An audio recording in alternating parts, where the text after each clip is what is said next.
Seorang pria asal Kabupaten Nganjuk, Jawa Timur bernama Baidowi, 32 tahun, membuat warga desa Seraya, Kecamatan Karangasem resah pada Senin 18 Desember malam. Ia berseliweran di sepanjang jalan dengan berbekal senjata tajam di dalam tas miliknya. Warga menaruh kecurigaan kepada pria itu lantaran ia berjalan sepanjang wilayah tersebut. Pada malam hari sebelum dilaporkan ke pihak kepolisian, Bai sempat tidur di banjar dinas Ijo Gading, Seraya, Karangasem. Warga yang merasa ketakutan akhirnya melaporkan kejadian ini ke pihak kepolisian. Pasalnya, ketika digeledah, hanya sajam tersebut yang didapati dalam tas tersebut. Ketika diminta, identitas pun tidak diberikan dengan alasan hilang.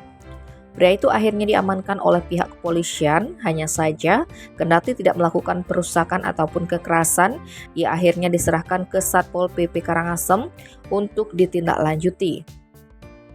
Kasatpol PP Karangasem Iketut Arta Sedana mengatakan setelah menerima pria itu dari pihak kepolisian, yang bersangkutan kemudian diserahkan ke Dinas Sosial Karangasem untuk difasilitasi kembali ke wilayah asalnya.